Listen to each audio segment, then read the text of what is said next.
My name is Robert Luft, and this is Digital Field Manual. And what we are looking to accomplish is introducing to military and veterans what's happening in this new emerging digital economy. And today, I'm with my good buddy, Alexander Neumueller. He is the researcher at Cambridge University for digital assets. He writes some very preeminent reports. And what we're going to discuss today is one, what's happening in the space in regard to digital assets, AI, energy, how this is impacting data center growth, and bringing this all together in one conversation to help that military and veteran community have a good understanding of what's happening. And myself, I served 16 years in the US Army. I've had the opportunity to work in this industry now for over 5 years. And I've had the opportunity to travel the world and see exactly what's happening across a range of countries. And this is impacted from what type of new financial products are coming to market, what's happening from energy generation, data center growth. And it's really exciting and interesting. And it's really important for military and veterans to be aware of how the opportunity within the industry is a tangible opportunity for them as well. And with that, Alexander, can you please tell us a little bit about yourself? Yes, thank you, Robert, for inviting me. It's a pleasure to be here. Yeah, as Robert already kind of introduced myself, I'm Alex. I'm working for Cambridge University, to be more specific, Judge Business School, where I'm focused on kind of this intersection between energy and digital assets, mostly related to Bitcoin mining specifically, but I'm also involved in more theoretical modeling of other networks as well. And we do industry service, so we directly work with industry practitioners to make sure that we collect the data needed to essentially inform I think, sensible public debate on this subject. So yeah, I'm very glad to be here, and I'm happy to discuss kind of the space with you. It's awesome. You know, one thing that is very easy to do is become intimidated by what is happening in the industry. It's a lot of big words: Bitcoin, digital assets, data centers, AI, and trying to understand, are these things connected? Are they fragmented? And one, not trying to just look at it from a place of intimidation, Mm. but trying to look at it from a place of opportunity.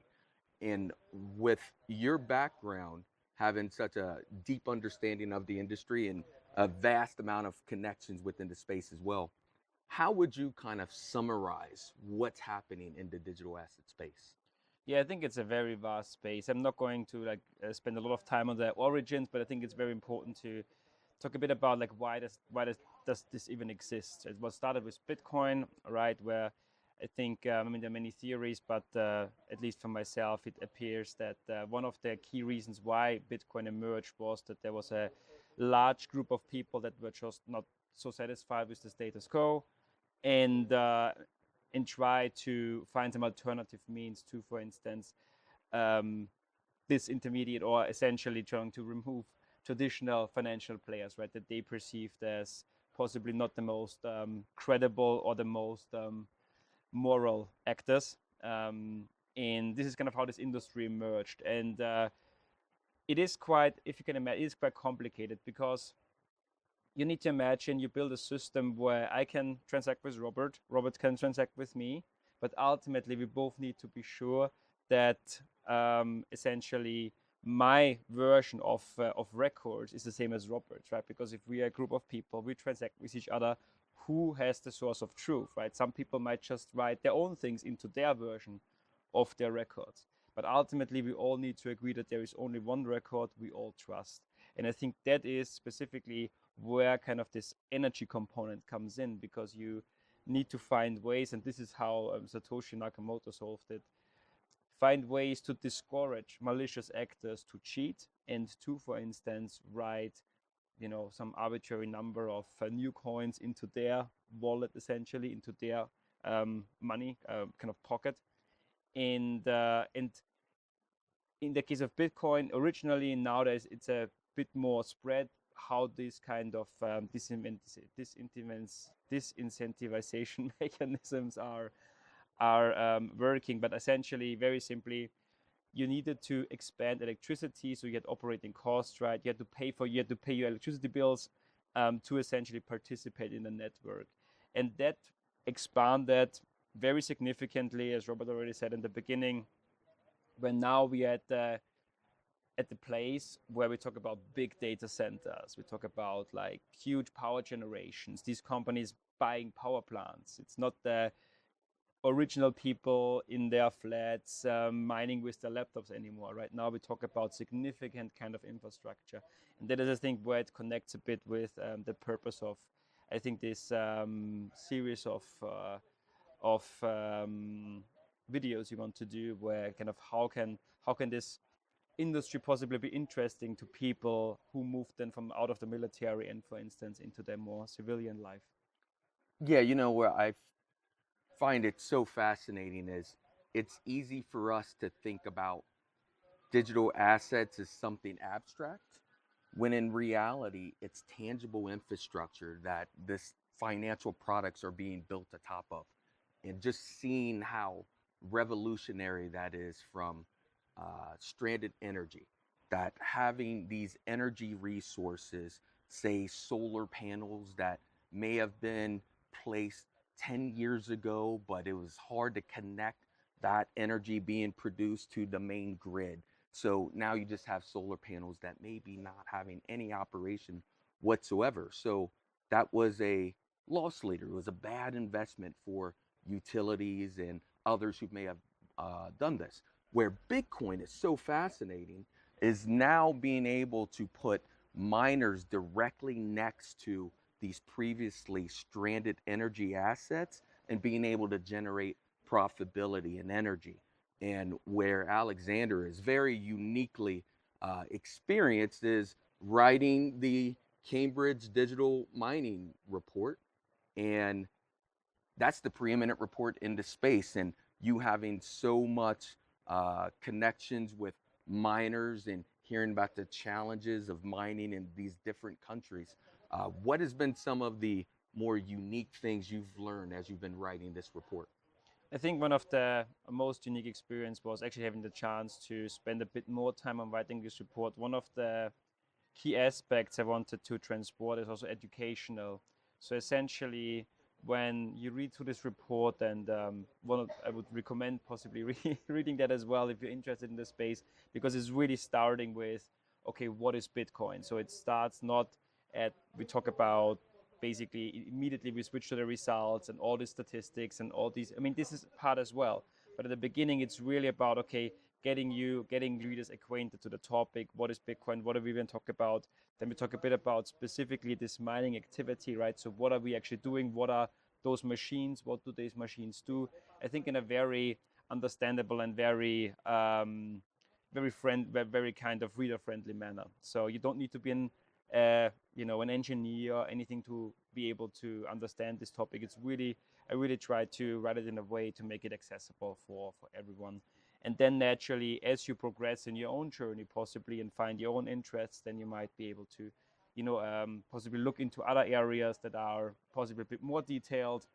But it's really something where there's a lot of information in there, but there's also, I think, a lot of educational content in there that is not necessarily related only to the statistics, but really also trying to get people acquainted with the industry, particularly how does it relate to energy, right? What are these kind of unique aspects that are shown specifically in this mining activity? As you said, there is sometimes a very large amount of, we call it stranded energy assets, where essentially, you have, for instance, a large solar farm that is overproducing, right? Because it is in a power system, the kind of supply always needs to equal the demand. So you need to produce, but you need to consume always at the same time. And naturally, if you overproduce, you might not be able to produce at all, right? We see this in many cases. This is called curtailment, where, for instance, you have a wind farm, but you actually cannot produce because ultimately the power grid, so the power grid is not able to absorb your production. And so You have then, for instance, and this is where kind of this very flexible, really location agnostic nature that we have seen in mining comes in, because you quite literally can put container next to this, power plants. There is no need to connect to this like large power grid. You can really directly connect to the substation of those producers, and then find, I think, mutually beneficial arrangement with those owners of these assets, right, of these power generation assets. And what's really fascinating is when we think about mining, it's when we think about Bitcoin mining, a lot of times we may not be thinking about how countries, how nation states are involving themselves in this space. And a perfect example is Ethiopia, where Ethiopia had the foresight to realize that miners are always looking for access to energy that's inexpensive. And Ethiopia had some additional energy that was available that wasn't being utilized, and miners flocked into Ethiopia. And what was so unique about that from Ethiopia's perspective is here's this source of capital, this foreign direct investment, these global entrepreneurs who were willing to take the leap and go into Africa when somebody might have suggested not to do that. It wasn't worth the risk. It wasn't worth taking that capital and put it into that nation state, when in reality, it was a great opportunity.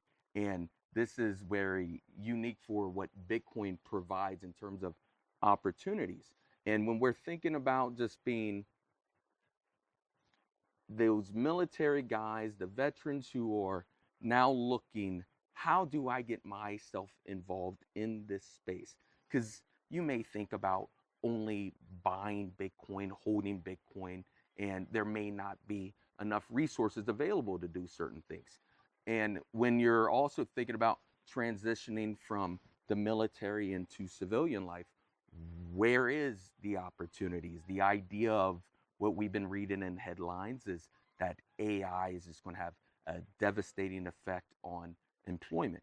And that very well may be true in a lot of different cases. But it also is true that you're going to have electricians, you're going to need cable installers, that there are great opportunities if you're thinking about where can I position myself in this digital economy. Well, it's the construction thereof, knowing that it's an infrastructure, it's a foundation of actual hardware, buildings, construction projects that is going to help be the foundation for that financial system that's going to be built atop. And where you and I have had a very unique experience, and it's been really cool that we travel the world together. Yeah, indeed. I think our last time today we're sitting here in Prague. I think our last time we were together was in Hong Kong. It's one of those. Yeah. Abu Dhabi, Hong Kong. And what's really cool about that is we get to see the frontier of this new economy being built. And you get to see a very unique set of very entrepreneurial individuals who are acting as those frontiersmen, who are helping understand how this system is growing, where the opportunities are. And for yourself, what has been the most unique thing you've seen from a global perspective, and how the industry has galvanized a group of people together? Yeah, I think one of the big galvanizing factors that I still see, and particularly here in Prague, is I think the original ethos of Bitcoin. I think that's in some cases that really brings people together, specifically when it comes to key concepts or primitives like self-custody and these sort of things, where it's not just for Bitcoin, right? In the entire, let's see, Web3 ecosystem, whether that's Bitcoin, whether that's Ethereum, Solana, or whatnot, ultimately you have your own essentially wallet, and you own those kind of tokens, and I can transact you those tokens, and I transact you those tokens directly, right? There is no sort of middleman in between. And I think those are still some of these fundamental kind of values that are, I think, sometimes the biggest pull factor that specifically this community brings together. But now, I mean, I think it depends a bit on the size of the players, I guess. When we speak, for instance, of large, let's say, we see it a lot with previous mining firms, all pretty much now transitioning to AI, right? Building out compute infrastructure with GPUs, and there I think what really brings them together is the search for power, because that's really one of the big, I think, constraining factors currently. Not just building, and this is what, to your point, I mean, there's a lot of, I think, opportunity that will come into kind of skilled labor when it comes to construction, cabling, engineer work for power in the power generation sector. I think that's really where a lot of opportunity in the future will come in. I mean, it's a bit of a double-edged sword, AI, right? Because there will be displacement, but there will also be opportunity. So I think now a good thing is to think about, okay, because this is my personal belief. I mean, I'm not I don't have a crystal ball, but ultimately, personally, I believe that this industry will grow, and it will grow rapidly, and all kind of statistical indicators show that this is going to happen. So placing oneself into this space, particularly, I mean, there is a lot of, I think actually just Meta very recently created an entire skilled labor program specifically for data center construction and these sort of things. So really building the physical infrastructure is one of those skills that will be heavily needed, but also when it comes to the power sector, right? So I think that those are kind of areas that I personally believe that will grow quite rapidly. And you made a really interesting point. It's been very fascinating seeing this occur, is the convergence of AI and Bitcoin mining, utilizing that energy together, and Bitcoin miners looking at AI as a separate revenue generator, where previously they were only focused on Bitcoin mining being the source of revenue, that here's this new revenue opportunity with AI compute. And again, to your point, that what's galvanizing things together is this search for power. And that has so many effects on every level, because that's corporations who have to be more involved. That's nation states understanding that in order for them to even think about national security, power generation is a very important part of that conversation together. With that said, have you had the opportunity to speak with any countries and certain officials about maybe some of the things that is happening right now? So I need to admit, not too much directly with government officials. I was sometimes in conversation when it comes more to ideation and feedback for certain regulatory matters, but not so much about the kind of power side itself.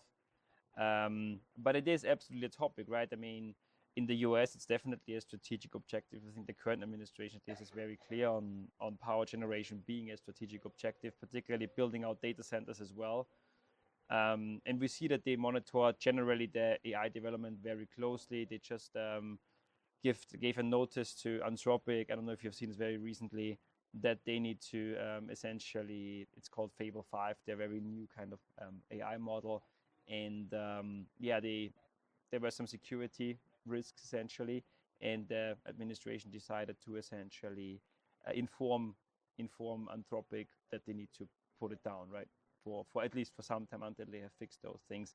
So that tells me that, okay, this is really something that this is taken very seriously by the highest level of government. And maybe we see this entire debate being I think across countries, right, where developing this infrastructure is very important I think as a nation, to have this infrastructure within your country. And I think it is a strategic objective. And we see this, for instance, with also the essentially corporations having currently sometimes a bit troubles with accessing the latest models in the EU, because there are certain kind of rules and regulations that make it very tricky, for instance, for them to use the latest models, where you should actually communicate with a server in the EU, and there is not that much infrastructure, right?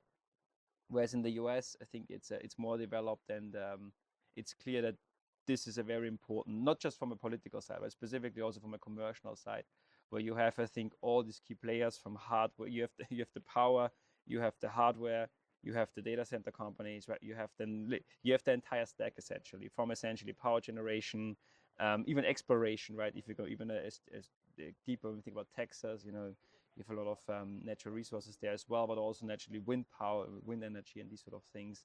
So you have the entire stack from the lowest level to really the highest level, to those, and whether it's Anthropic, OpenAI, etc., who build actually the latest AI models that people are being used. So I think there's in the US specifically, there's a lot of opportunity, because you have really this kind of ecosystem where you have everything in one country essentially, to a large extent. But yeah, I think there's across all interests and professions that you may have, that you may do currently in the military, there's for everyone everything in there.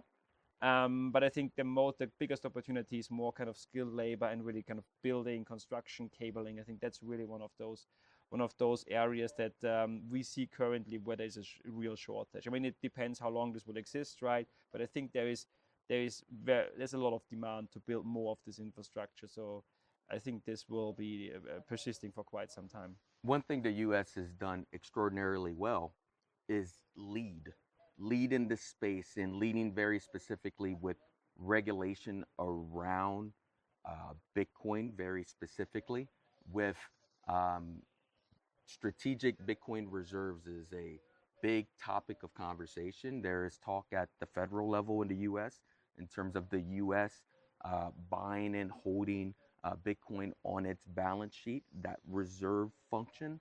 And that has a domino effect of US states having those same type of reserve legislation conversations.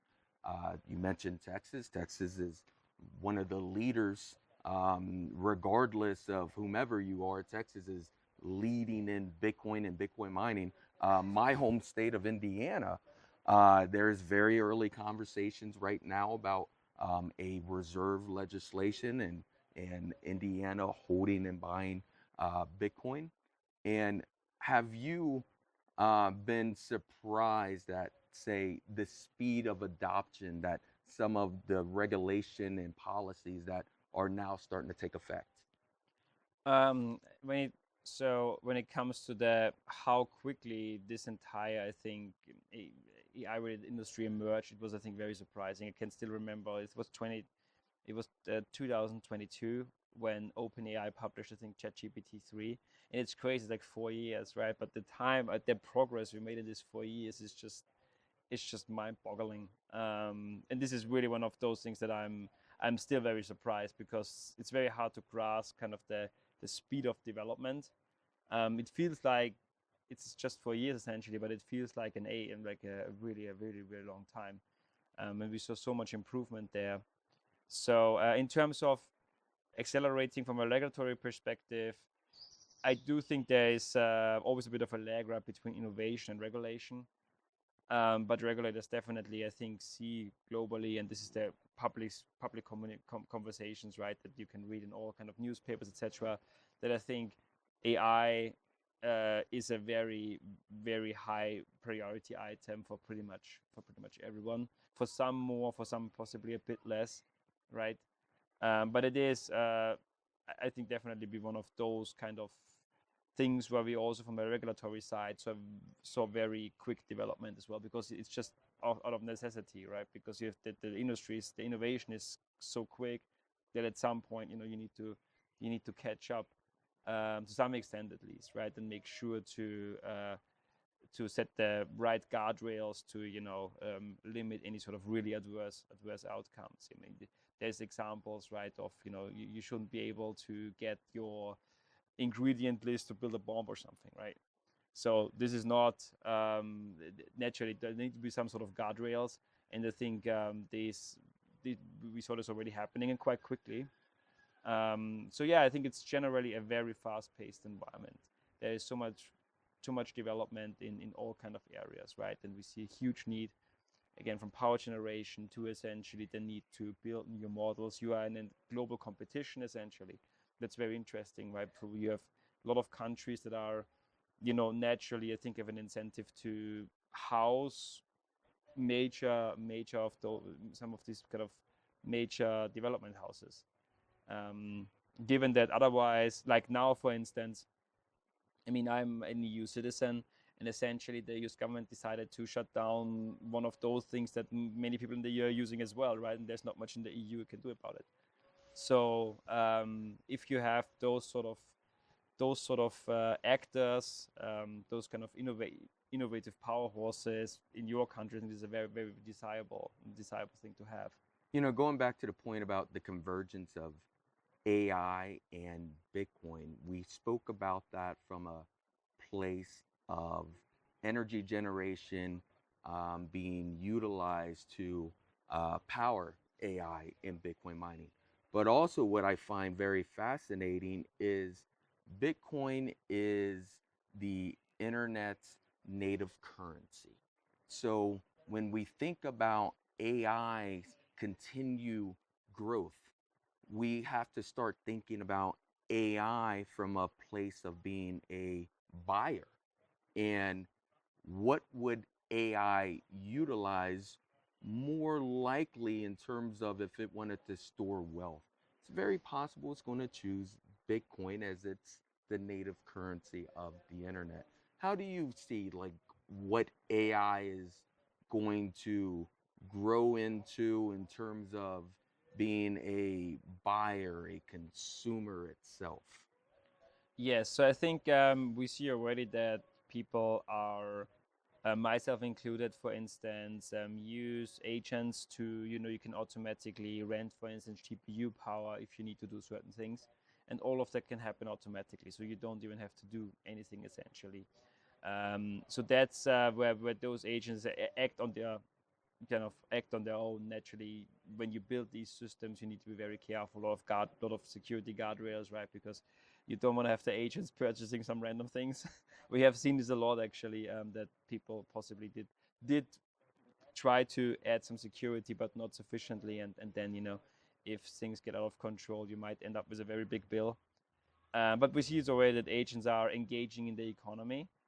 In terms of the kind of internet's native currency, there have been, I think it was the Bitcoin Policy Institute that published a report where they tested, I think, those all the frontier models from Claude to ChatGPT to XAI to essentially, I think a lot of them. I can't remember each model that they tried out, but essentially asking, okay, if you would need to choose an asset, what would you choose? And Bitcoin was very high. I think it was pretty much by all chosen as the kind of native asset that those models would choose. I mean, that might change over time, right? It might have been specific to those models, but there are some interesting kind of findings already. But I think it's a very, very nascent area where I also cannot say too much about it, because things might change so quickly, right? Suddenly, if a new Absolutely. model and the new model works differently, and then so these are exercises that you need to constantly review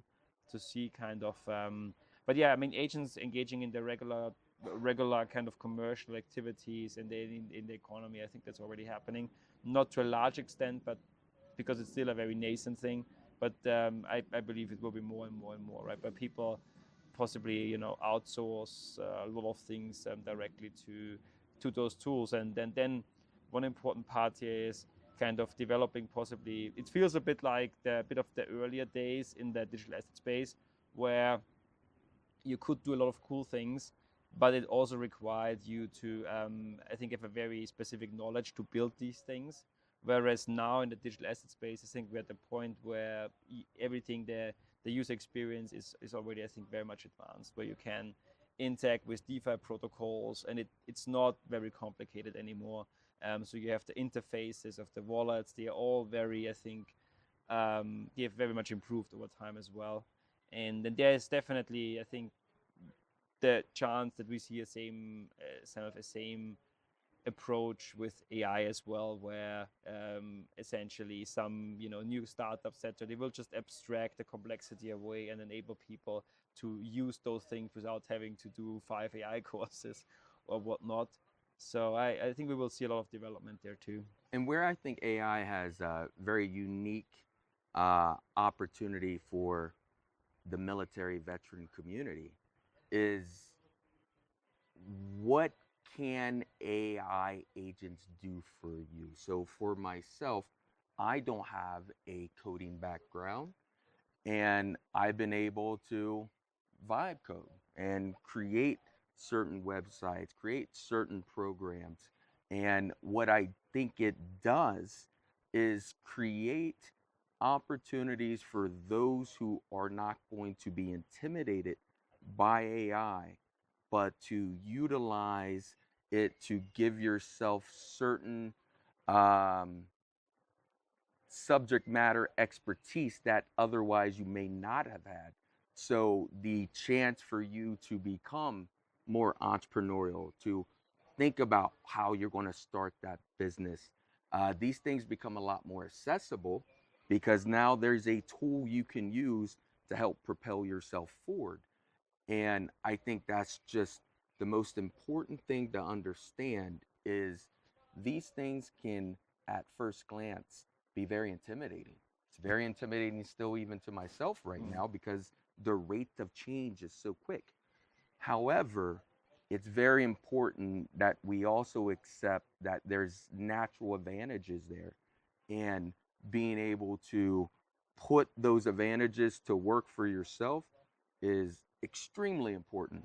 And you're a man of academia. So, how has AI really impacted, from your perspective, in terms of um, how academia has been impacted? Yeah, I think there's a big impact on academia, right? Because ultimately, this already started with the emergence of ChatGPT, essentially, right? Where, it's not just academia, but I think academia to some extent specifically, because imagine, you have some essentially homework, you have some reports to write. Uh, in the past, you had to do it yourself, right? There was no ChatGPT who wrote these things. But in the early days, it was still very clear because the models were not that refined, right? But I think it is. There are tools to spot, for instance, essentially AI content. But it has changed academia a lot, I think.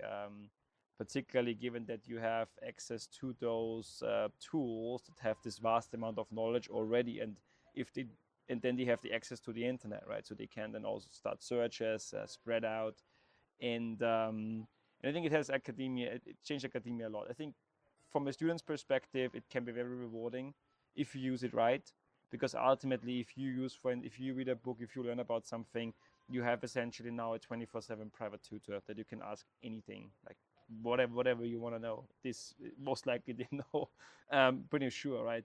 So this is so if you and to your point, I think if you embrace this kind of radical innovation, really, and if you embrace this change, then there's a huge opportunity there. Because if you know how to do these things, as I myself, if you need, I was a bit acquainted with coding, but I was never, coding. It was never kind of a deep developer or engineer. But having those tools really help if you want to build something. So you have the idea, and then you can let those tools essentially do the grunt work and let them help you realize your idea that previously would have costed you possibly like tens of thousands, hundreds of thousands of dollars to pay developers and who knows what. So I think it's a huge opportunity there if you're ready to say, well, um, let's have a look and let's learn about it. And it's really, I think, it's really doable. It's really doable. It's not like that everyone needs to become a deep expert in all areas of AI, but I think just knowing how to utilize these tools.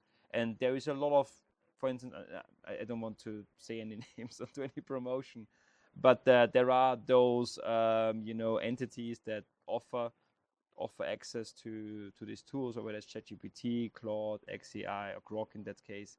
They have sometimes this, documentations, etc., where they have very reasonably sized explanations.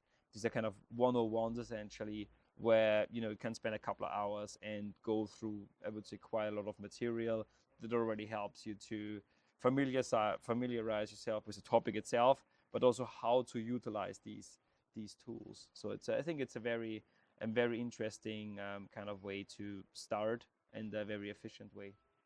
And what I find so interesting is AI impact on the battlefield. So for myself, I served in Iraq and conducted route clearance operations, clearing the routes ahead for my follow-on service members to make sure it was cleared of IEDs. And what was so important about our job was understanding what that road looked like from yesterday, what changes occurred. And that is something that AI is going to have massive impact on, because as soldiers, we're going to get tired. AI is not going to get tired. So if that tree branch moved 10 feet from yesterday, we can miss that, but AI is not going to miss that. So understanding exactly per your specific role that you're serving in, as a military member, or being a veteran who's currently at the day job, understanding the impact that AI is going to have directly on your field, but not just from a place of concern, but from a place of how can you utilize that for yourself. And it's so fascinating to see, like, the through line that we can talk about Bitcoin, this financial asset on the internet, to AI, but also the impact it's going to have in your very specific life. That there's this confluence that all these things actually are one. And it may be very difficult to see it as that.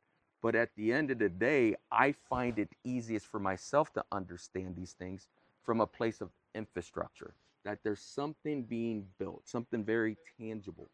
And that's where the opportunity is. I Yeah. think the clearest sign to see the opportunity is actually see the construction of the industry that's currently being built.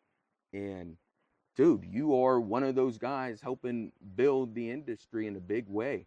Um, your reports have definitely significant effect on the industry. And what I think they're also going to do is help introduce a lot of guys who have no familiarity with the industry, have you be a guide Mm. as sort, by utilizing that report. Um, and to wrap up, what other things you got going on, man? Well, is there some other reports or anything you're currently working on? Is there anything that's going to be coming out here soon? Yeah, thanks, Robert, also for the kind words. Yes, indeed. So we are currently working on a report on Ethereum. It's also more related to energy, the climate, and basically trying to update the current models. Right, there's a lot of kind of changes, and we always need to try to capture those changes, because as the year, it's a very fast-paced environment, and we also need to make sure to have our models kind of reflect what has happened in practice. And yeah, so the next work with more Ethereum, and then we have already started, and we have kindly getting again even more responses from the mining community on our essentially second edition of the mining report, where we will I think show some quite interesting insights, really kind of also seeing geographical movements, and how mining, basically what energy sources are being used, what are kind of opportunities like stranded, let's say natural gas, for instance, that is being more and more utilized, and very interesting insights, I think, also strategically, where basically industry stakeholders see the industry going in the next 2-3 years, and all these kind of things. So it will be very interesting. So I do hope we can publish in the next few months, but we will see. That's awesome, dude. Thank Thanks, you. Robert, for Appreciate it. inviting me.